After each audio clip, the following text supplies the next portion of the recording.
E aí, pessoal?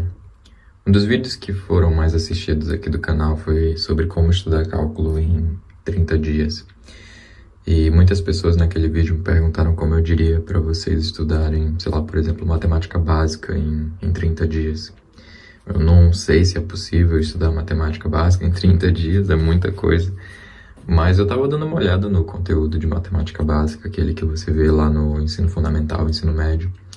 E eu comecei a encontrar algumas conexões interessantes que eu não tinha percebido na época que eu estava na escola. Então esse vídeo não é um vídeo de como estudar matemática básica em 30 dias. Talvez o próximo seja. Eu ainda estou preparando ele, então se você não quiser perder o vídeo, ativa o sininho aí no canal. Mas nesse vídeo eu vou te dar um panorama geral de como funciona a matemática básica, como os conteúdos se conectam, por exemplo. Porque eu sentia muita falta disso quando eu estudava matemática no ensino médio.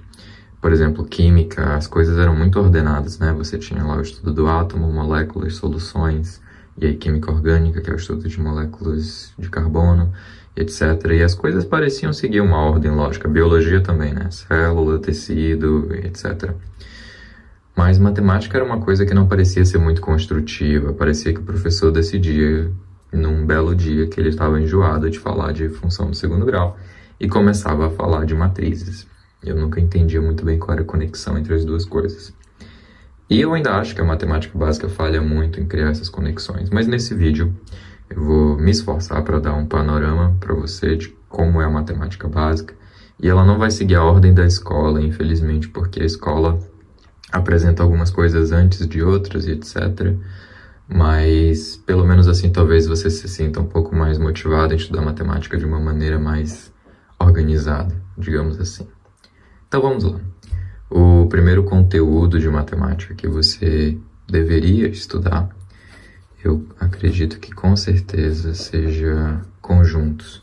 Conjuntos é basicamente a linguagem da matemática, de certa forma lógica também, e tanto que a lógica como a gente estuda na faculdade, pode ser interpretada da maneira de conjuntos, né? Embora ela seja um pouco mais geral.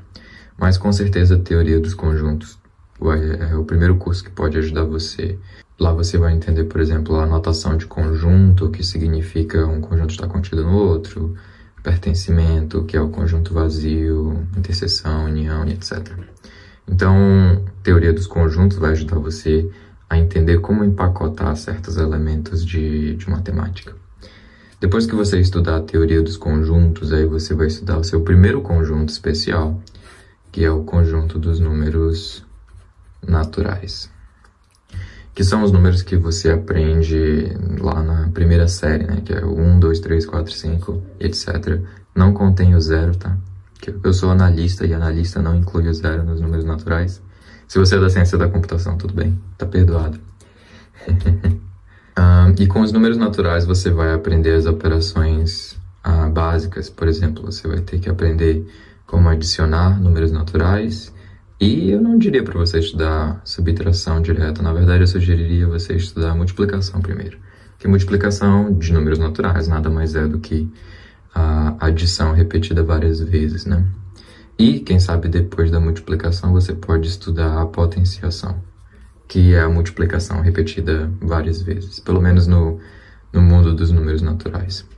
Depois, sim, você estuda as operações inversas, né? Que é a subtração e, finalmente, a divisão. E quando você estudar subtração, talvez seria uma boa ideia você ser introduzido pela primeira vez aos números inteiros, que é quando você subtrai um número natural menor, um número natural maior de um número natural menor. E aí é quando você vai ter a primeira noção do que são os números negativos. E aí você introduz o conceito do que é o conjunto dos números inteiros. Da mesma forma, quando você estudar a divisão, você obviamente vai aprender o algoritmo da divisão e tudo mais, mas seria bom você ter também o seu primeiro contato com, não vou nem dizer frações, vou dizer números decimais, que é quando você divide um número por outro, mas a divisão não é exata, então você tem uma parte decimal sobrando ali. aquela parte decimal pode ser representada de uma outra maneira, que é o estudo das frações. A maneira que eu vejo frações é uma notação compacta de números decimais, né? Por exemplo, você tem um número, sei lá, 3,14, alguma coisa, e uma maneira compacta de denotar ele é 22 sobre 7. Isso aqui não é o pi, tá? 22 sobre 7 é uma aproximação do pi. Então, com a fração, você consegue denotar um número racional ou irracional, um número racional, aliás, grande, através usando só dois números para fração. Então, é uma maneira compacta de você escrever as coisas. E, é claro, você pode ir e voltar entre frações e números decimais. Mas quando você estudar isso aqui, significa que você teve contato com o novo conjunto, que é o conjunto dos números racionais. Isso é, aqueles números que têm ali uma parte decimal. E aí, com esses conjuntos, então, naturais, inteiros e racionais, só sobra para você estudar os números que faltam, que é o complementar dos números racionais, que são os números irracionais, que é, por exemplo, o número de Euler, π, raiz de 2 e etc. E aí, quando você estudou todos esses conjuntos aqui, você aprendeu, por exemplo, o que é o conjunto dos números reais, que são os números irracionais unidos com os números racionais, que contêm os números inteiros e os que contêm os números naturais. E, obviamente, você estudou as operações básicas aqui com os números naturais, mas você também deveria estudar ela para os números inteiros, para os números racionais. E então você vai ter estudado ela para os números reais. Porque a operação de multiplicação, por exemplo, entre dois números inteiros é um pouquinho diferente do que de números naturais, porque agora os números eles têm uma propriedade extra, que é a negatividade dele. Se você estudou tudo isso aqui, aprendeu como fazer todas as operações nesses conjuntos aqui, incluindo radiciação, que eu não coloquei aqui, então deixa eu colocar aqui raiz de b sobre a. Se você aprendeu essa parte aqui, você concluiu o seu curso básico de aritmética. Você sabe realizar operações matemáticas com diversos números de diversos níveis de complexidade. E depois da aritmética, você está munido, você tem ferramentas suficientes para estudar outros tópicos. E eu vou só listar alguns deles aqui.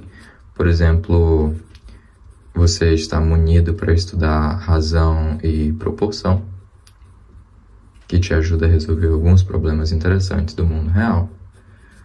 Outro tópico é medidas estatísticas. Por exemplo, moda, média e mediana. Outro tópico que com certeza você vai achar muito útil é a regra de 3. Regra de 3. Claro que a regra de 3 não deixa de ser uma função linear, que a gente não falou de funções ainda, mas você pode estudar a regra de 3 sem saber o que é uma função linear. Acho que todos nós estudamos a regra de 3 sem saber o que é uma função linear. Outro tópico que com certeza é útil é porcentagem. Porcentagem nada mais é do que um número decimal que representa uma quantidade de um todo. Outro tópico também é o tópico de juros, mais especificamente os juros simples. Juros compostos vai vir um pouco mais para frente, mas juros simples, sem dúvida, você já pode estudar. E outro tópico, finalmente, é probabilidade. Porque você já tem conhecimento de teoria dos conjuntos, você já sabe dividir dois números, então você tem todas as ferramentas para aprender probabilidade no nível básico ali. Então, esse é o primeiro passo da matemática, né, que é o estudo da aritmética, estudo das operações entre os números, e ela já permite você entender todos esses tópicos aqui, que se você vai fazer o Enem, isso aqui é o quê? 50% da prova do Enem, digamos. Então, a prova do Enem a gente pode dizer que cobre sumariamente conjuntos e aritmética.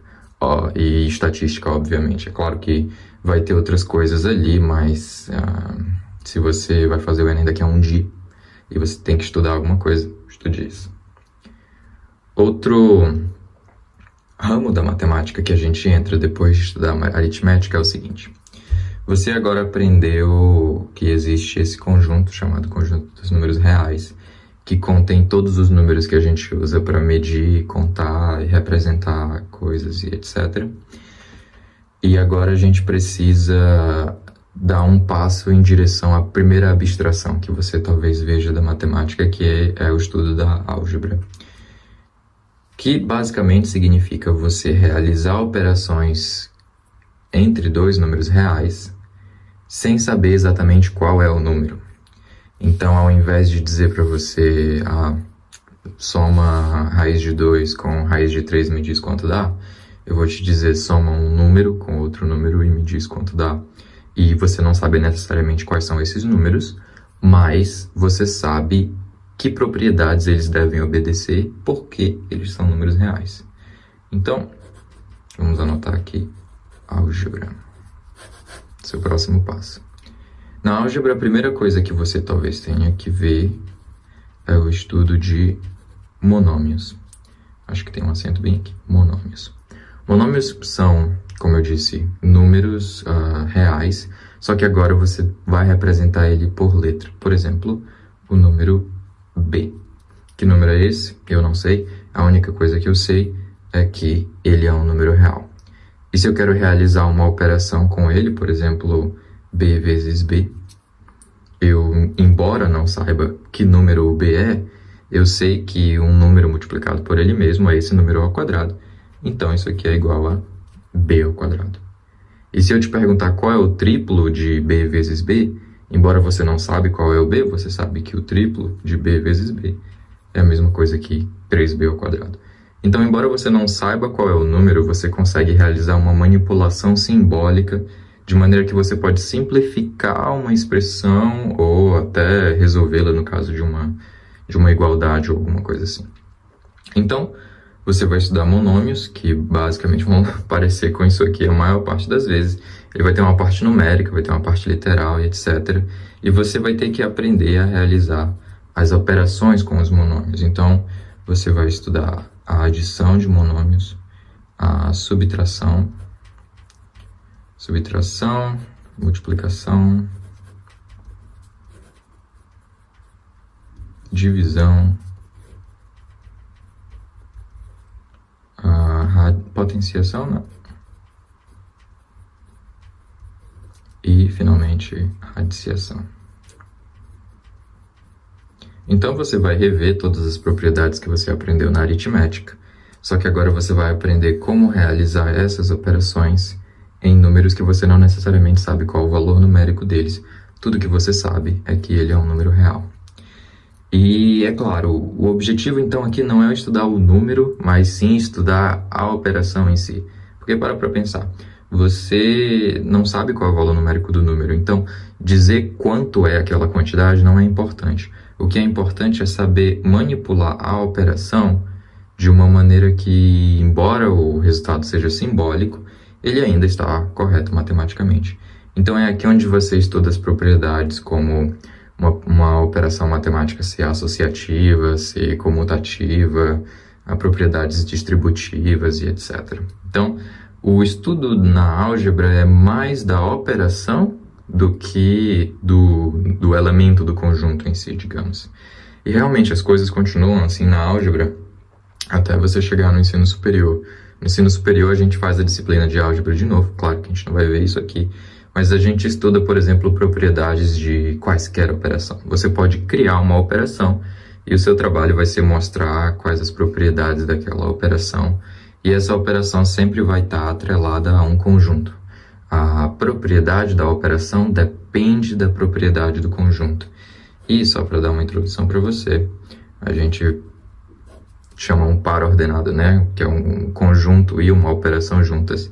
Se eles satisfizerem certas propriedades, eles vão ser chamados de grupo, ou anel, ou corpo, e etc. E outra coisa que você vai precisar logo após estudar monômios é estudar a mesma coisa, só que agora para polinômios. Então, vamos só fazer um monte de setinha aqui. Você vai estudar as mesmas operações, só que para polinômios. E a diferença de um monômio para um polinômio vai ser que no polinômio você vai ter alguma coisa que parece mais ou menos assim agora. 3b ao quadrado mais a ao cubo. Então você não consegue simplificar ele mais do que isso, você vai ter a soma de dois monômios, mas mesmo assim você vai ter que aprender a somar, subtrair, etc., os polinômios. E aí é claro que a álgebra, depois disso, passa a ser maneiras de você tornar essas simplificações algébricas mais rápidas. Então, por exemplo, um dos conteúdos que você estuda na álgebra, se você aprendeu bem essa parte aqui, é produtos notáveis. Produtos notáveis é basicamente você olhar para uma multiplicação e você saber exatamente qual é o resultado daquela multiplicação, simbolicamente, sem necessariamente ter que fazer todas as operações uma a uma. Por exemplo, o produto notável mais famoso, por exemplo, é a mais b ao quadrado. A maneira que você estuda isso é você escreve a mais b vezes a mais b, e aí você usa a propriedade distributiva, que é multiplicar o a por esse, depois pelo outro, e aí o b por esse, depois pelo outro, e aí você escreve toda a expressão, depois você simplifica e etc. Mas se você conhece o produto notável e você consegue identificar ele, você sabe imediatamente que isso aqui é a ao quadrado mais 2ab mais b ao quadrado. Então, o produto notável ele permite você pular a parte manipulativa da coisa e ir direto para o resultado. E aí você aprende, sei lá, umas 5, 6 fórmulas de produtos notáveis, e isso com certeza vai facilitar muito a sua vida. E aí existe a operação inversa, que é a fatoração. Fatoração é o quê? Fatoração é você olhar para uma expressão que vai parecer mais ou menos com isso aqui, e você conseguir reconstruir ela para sua forma mais compacta, que seria essa inicial aqui. Por exemplo, o polinômio b ao quadrado a mais a ao quadrado. Você pode fatorar o a e descobrir que isso aqui é a mesma coisa que a vezes b ao quadrado mais a. Então você sai de uma forma mais expandida para uma forma mais compacta. E isso é a fatoração. E você vai aprender também algumas técnicas de fatoração. E por último, também seria bom você estudar frações algébricas.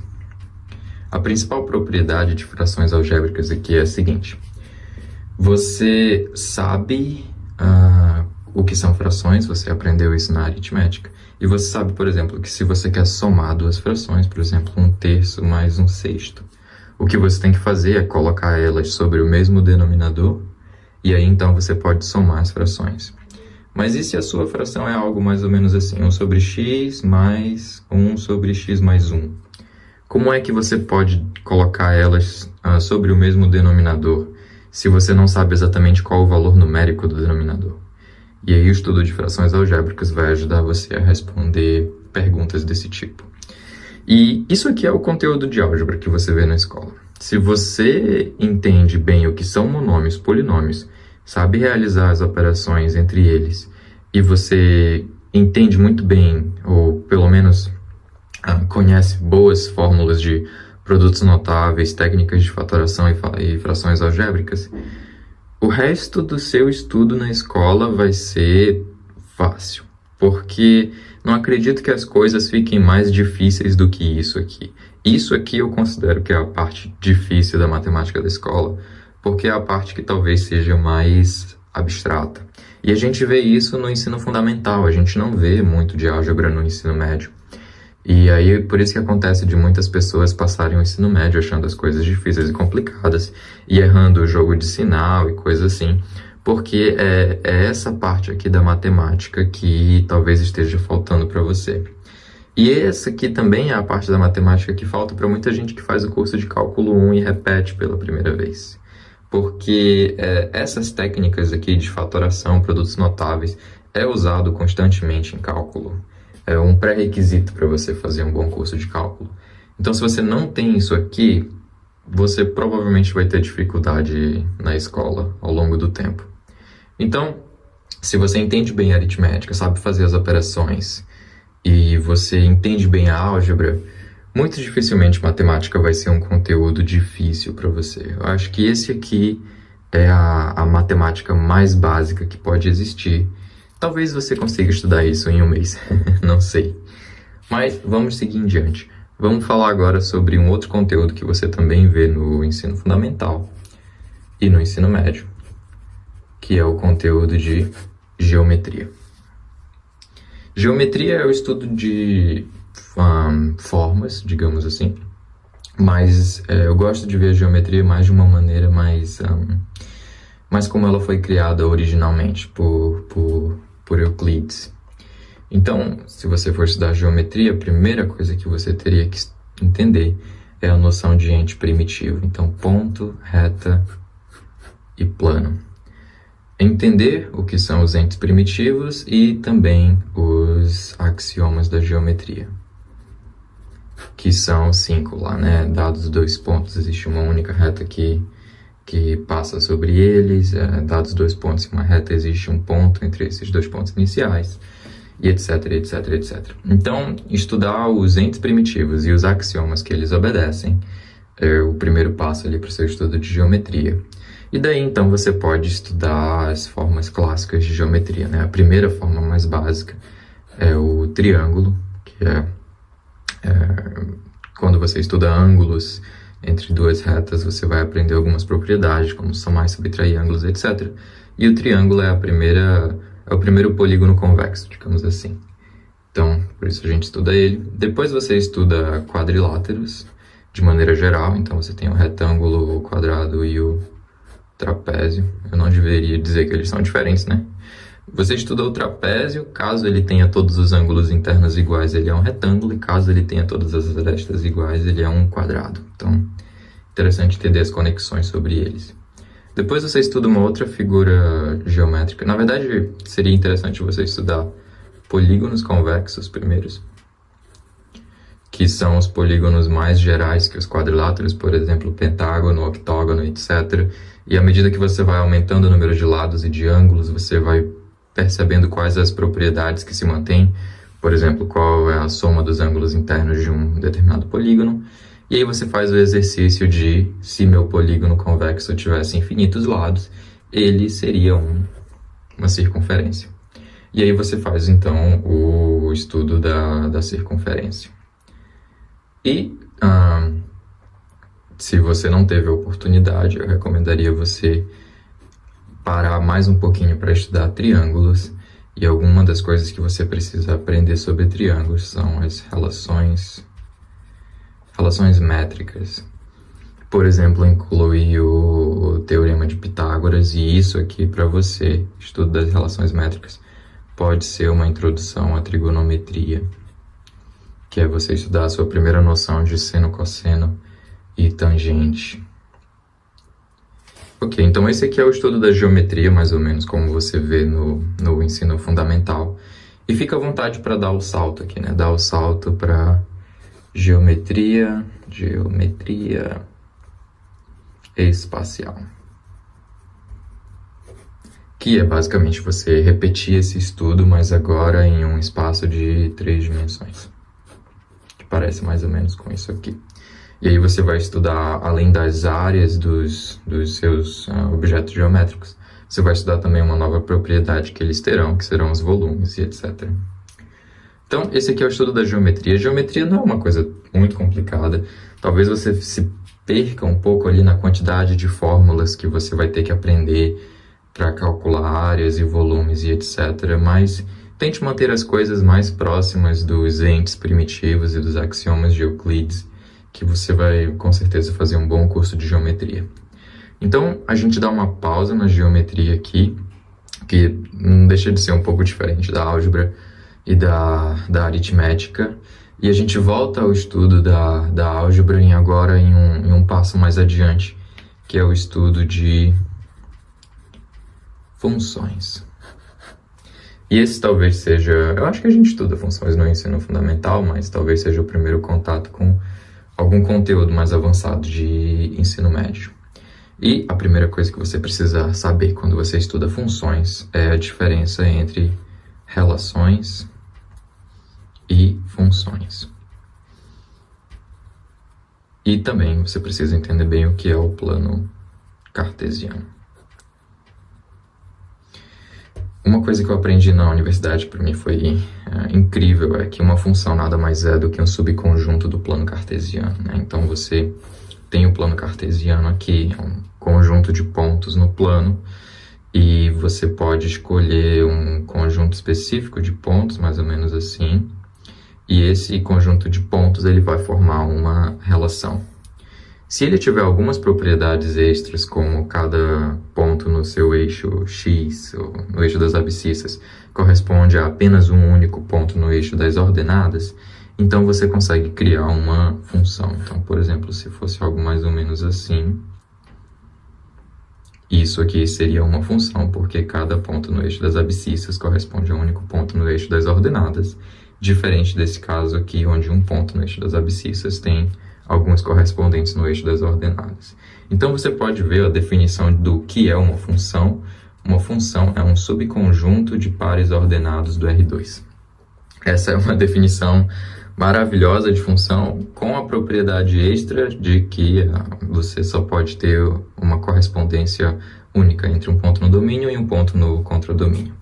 Então, você começa aqui o estudo das funções, e eu recomendaria você estudar 3 tipos de funções. O primeiro tipo são funções que associam números naturais a números reais.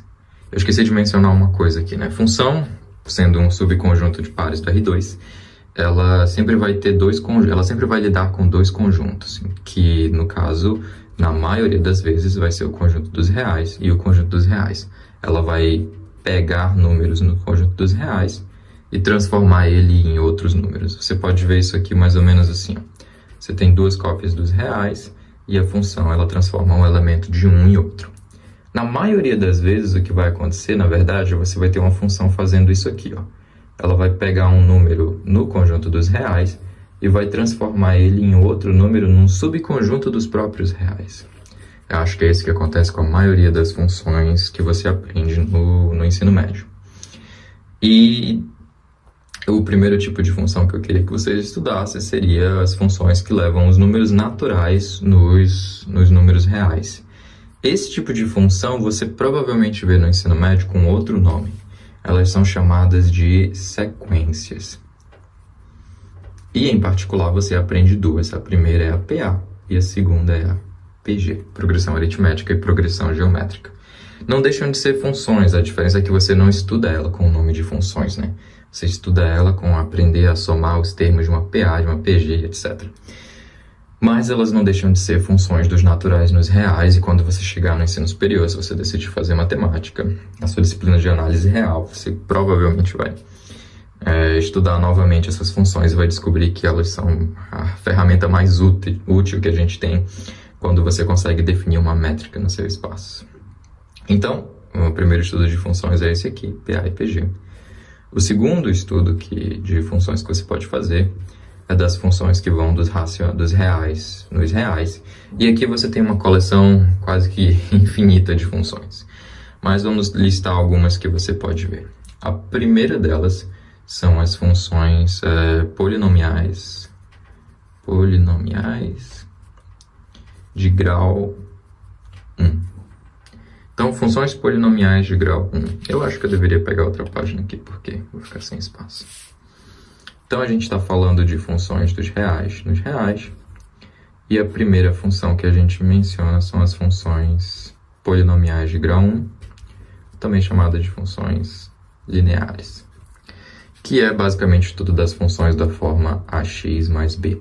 Ou seja, ela pega um número real, x, ela multiplica ele por a, adiciona b, e aí você obtém um resultado. Geralmente a gente usa a notação f de x para funções, mas tem uma coisa interessante que você pode perceber aqui. Se ao invés de f de x a gente chamar isso aqui de y igual a ax mais b, a gente pode fazer uma pequena modificação aqui e escrever isso como y menos ax é igual a b. E dependendo do valor do b, eu talvez possa escrever isso aqui de outra maneira. Eu posso escrever isso aqui como cy menos ax igual a b. Se você já passou pelo ensino médio, você vai reconhecer isso aqui como uma equação linear. E a gente estuda no ensino médio o estudo de sistemas de equações lineares. Mas é um conteúdo, pelo menos eu não sei como foi para você, para mim foi uma coisa completamente desconexa de todo o resto da matemática que eu já tinha visto. Queria eu que meu professor tivesse falado isso aqui, talvez eu tivesse entendido melhor. Mas você estuda a função do primeiro grau, função linear, mas você tem outras maneiras de escrever a mesma função. Uma delas é escrever ela como uma equação linear dessa maneira aqui. Ela não deixa de representar uma reta no seu plano, e em particular, se você tem duas delas, digamos que uma é mais ou menos assim, me diga, qual é o ponto que chama mais atenção sua nesse gráfico? Com certeza é o ponto onde as duas se encontram. Então você tem um pontinho aqui, onde as duas retas se encontram, e cada uma delas vai ter uma equação, né? Deixa eu dizer que a equação dessa primeira aqui, me perdoe o abuso de notação, mas aqui a x mais by igual a c, e aqui vamos dizer, rx mais sy igual a t. Pronto. Então, cada linha vai ter uma equação e você quer descobrir o ponto onde elas se encontram. Para você fazer isso, o que você precisa fazer é descobrir qual é o par ordenado x e y, que quando você substituir esse par ordenado na primeira e na segunda, eles têm que resolver essa equação, ou seja, na primeira tem que dar c e na segunda tem que dar t. E o método para você fazer isso é você escrever isso aqui como um sistema linear. Ax mais by igual a c e rx mais sy igual a t. Essa chavezinha que eu coloquei aqui no início é só para dizer que eu vou resolver os dois ao mesmo tempo. Eu não estou tentando encontrar todos os pares x e y que resolvem a equação, mas eu estou tentando encontrar apenas o ponto onde as duas se intersectam. E a propriedade para você fazer isso é justamente você colocar uma reta, digamos, entre aspas, dentro da outra. E aí você faz isso como? Tenta encontrar um fator comum, adiciona as equações e etc, etc. A gente poderia falar mais sobre isso, mas esse vídeo está ficando um pouco longo. Uma coisa interessante que você pode fazer com essas equações é um método de resolução que envolve matrizes. E aí sim, por isso você estuda matrizes no seu ensino médio, né?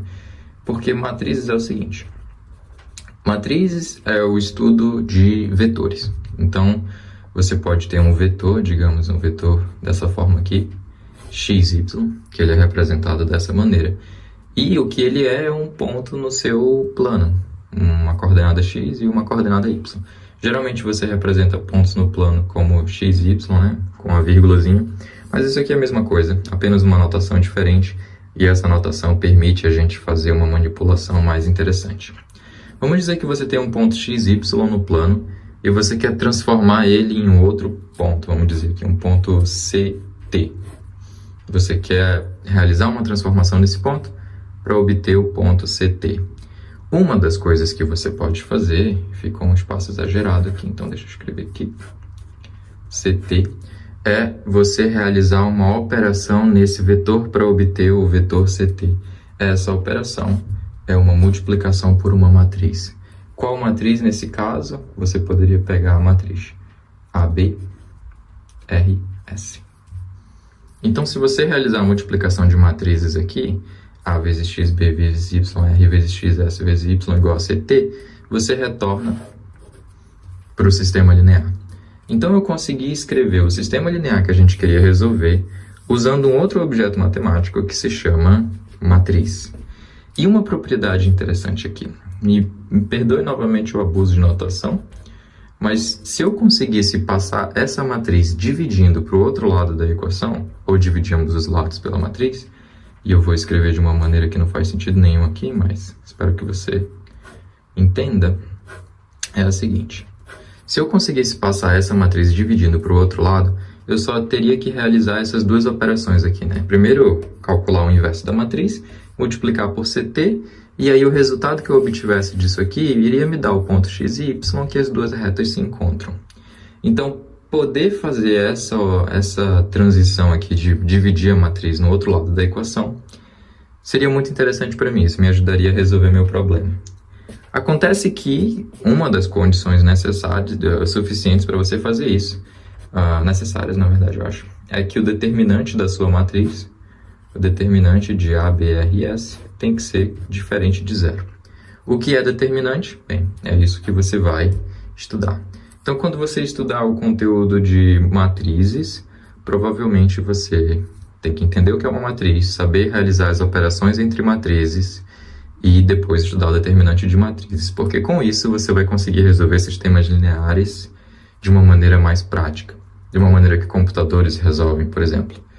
E não somente esse sistema em particular, mas até sistemas mais complicados de 3, 4, 5 variáveis, esse método sempre vai funcionar, desde que você consiga inverter a sua matriz. E aqui a gente falou então de dois conteúdos do ensino médio, né, que é sistemas lineares e matrizes. Então, essa era uma dúvida que eu tinha, porque se você já se perguntou por que você estuda sistemas lineares e matrizes, é por isso. Mas, infelizmente, o estudo de sistemas lineares e matrizes acontece muito depois de você ter visto funções lineares. Porque depois você vê a função de segundo grau, depois você vê função modular, função logarítmica e exponencial e etc. E você acaba não fazendo essa pausa para estudar essa conexão que existe entre funções lineares, sistemas lineares e matrizes. Mas isso aqui basicamente é o início de um curso de álgebra linear, que você veria num curso de graduação de matemática. Então, estude funções. A primeira função que você vai ver é a função linear. E faça uma pequena pausa para entender sistemas lineares e matrizes. Depois você retorna para o estudo de funções, vendo então a segunda função que leva dos reais no reais, que é a função polinomial do segundo grau, ou função quadrática. Função quadrática é a seguinte, como a função linear, ela vai ter uma forma mais ou menos como essa aqui, a x mais b, mas agora ela vai ter um termo do segundo grau, que a gente vai chamar de cx ao quadrado. Então ela tem um grau extra no seu polinômio. E aí você vai estudar as coisas básicas da função, como o gráfico dela, domínio, imagem, ponto de máximo, ponto de mínimo e etc. Todas as coisas básicas que você estuda de qualquer função que você for estudar. Mas, função quadrática talvez seja um momento interessante para você fazer uma outra pausa, para você estudar um outro conteúdo de matemática, que são números complexos. Por quê? Quando você estuda álgebra, existe um teorema que eu acho que foi provado pelo Gauss, que diz que todo polinômio de grau n possui n raízes. E talvez essas raízes sejam repetidas, tudo bem. Esse não é exatamente o enunciado do teorema, mas basicamente o que o Gauss diz é, se você tem um polinômio de grau 2, você tem que encontrar duas raízes. E a gente sabe, por exemplo, que esse polinômio aqui, x ao quadrado mais 1, se a gente quiser encontrar as raízes deles, a gente iguala a zero.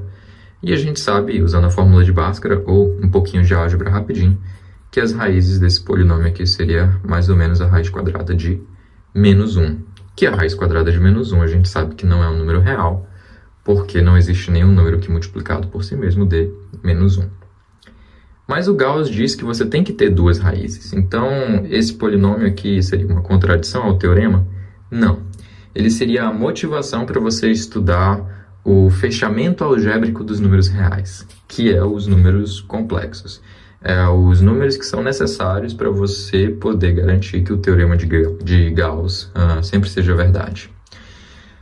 E aí, então, você estuda os números complexos, que são os números quando você permite a introdução da unidade imaginária, que é o i, que corresponde à raiz quadrada de menos 1.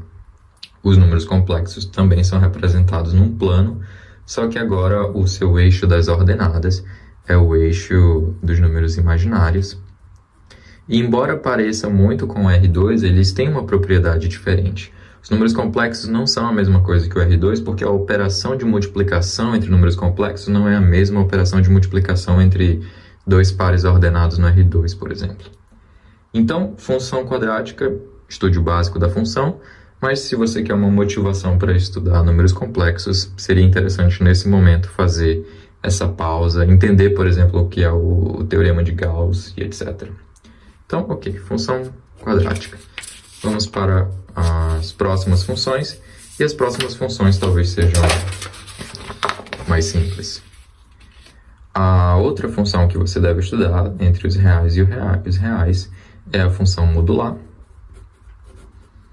que significa basicamente você pegar um número e associar com ele o seu valor absoluto. Outra função que você deve estudar, com certeza também deve ser a função exponencial, que consiste em você pegar um número e associar com ele a exponencial dele em uma base fixa, por exemplo, b elevado a x. E, em especial, a gente está interessado quando essa base é o número de Euler. Aqui seria interessante você, novamente, estudar o gráfico da função, domínio, imagem, propriedades, etc. Mas, se você quiser fazer uma terceira pausa, seria uma boa oportunidade para você estudar matemática financeira. Por quê? Matemática financeira agora, lembra que antes você estudou juros simples, mas agora você pode estudar o conteúdo mais importante, que é juros compostos.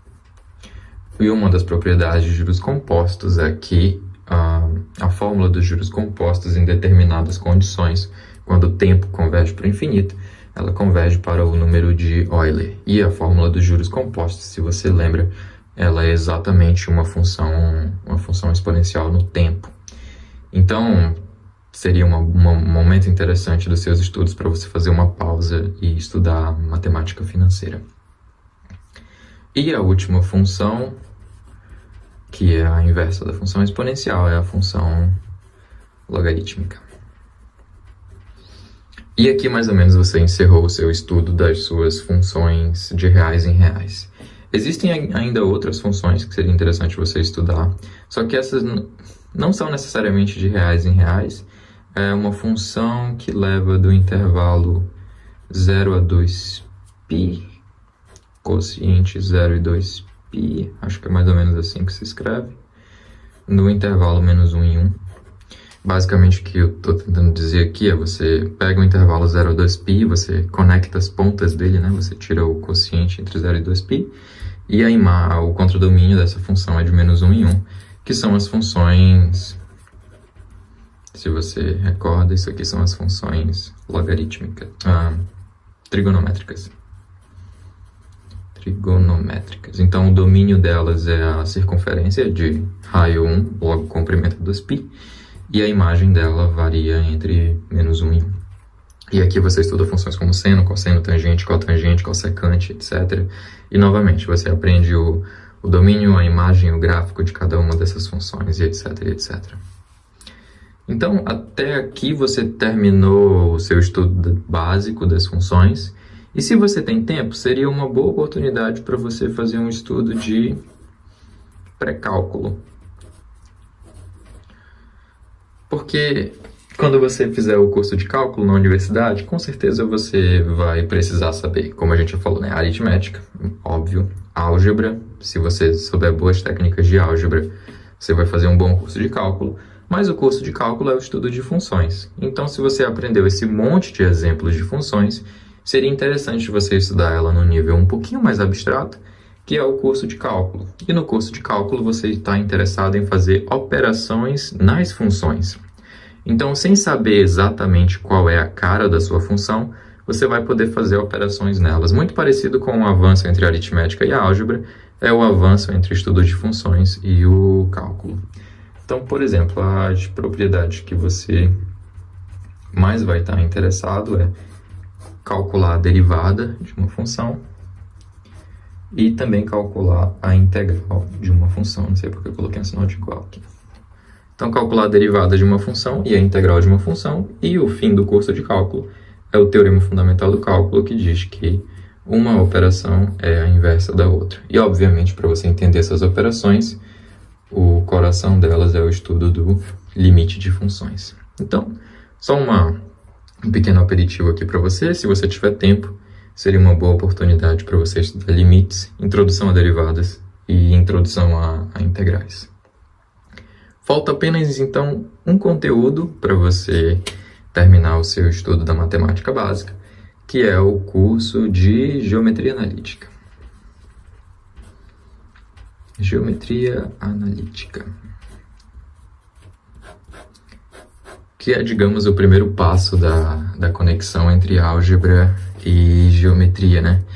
que um rapazinho chamado Descartes teve a brilhante ideia de pegar o plano cartesiano e colocar uma figura geométrica em cima dele e estudar as propriedades dessa figura usando o fato de que agora ele consegue associar cada ponto da figura geométrica a um ponto no plano cartesiano. E então, geometria analítica é basicamente o estudo de 3 objetos. É o estudo do ponto, depois o estudo da reta, e aí, claro, você estuda a distância entre uma reta e um ponto, a distância entre os 2 pontos, etc. E quando você estuda a reta, você estuda posições relativas entre elas, se elas são paralelas, se elas são perpendiculares, como calcular o grau de abertura entre 2 retas que se intersectam, etc. E, finalmente, o estudo da circunferência. Circunferência, que é, novamente, estudo da posição relativas entre circunferências e coisas assim, etc. E quando você fizer esse curso de geometria analítica, com certeza você vai precisar de um bom conhecimento de geometria, um bom conhecimento de funções, porque quando você estuda funções, você estuda ali o plano cartesiano. Então, o curso de geometria analítica costuma ser o último, porque você precisa ter visto o plano cartesiano, que você vê em funções, você precisa ter visto álgebra para você saber como manipular as coisas, e você precisa ter visto geometria. E só um pequeno aperitivo para a gente encerrar o vídeo. Uma das coisas que vai acontecer quando você entrar no ensino superior é que você vai começar a misturar ainda mais esses conteúdos. Por exemplo, geometria analítica alinhada ao cálculo vai dar origem para você a uma coisinha chamada geometria diferencial. E aí, a partir desse ponto, os conteúdos de matemática é muito difícil você realizar uma separação entre eles. Basicamente, eles se tornam um grande objeto de estudo. E sempre existe conexões entre todos esses conteúdos da matemática. O ensino médio e o ensino fundamental tentam fazer essa separação para facilitar para você entender as coisas, etc. Mas, infelizmente, às vezes isso pode vir como um tiro no pé, porque você tem que terminar o estudo de funções para depois ver sistemas lineares, mas sistemas lineares é o estudo de funções lineares, etc. Então, nesse vídeo eu tentei fazer uma maneira de mostrar a matemática básica para você, realizando conexões entre todos os tópicos que você estuda, mas saiba que essa não é a ordem dos tópicos que você vê na escola. Mas, mesmo assim, se você está estudando matemática básica sozinho, talvez seja um bom plano para seguir, e quem sabe no outro vídeo eu mostro para você como seria impossível estudar isso aqui em 30 dias, mas um plano de estudo de matemática básica. É isso.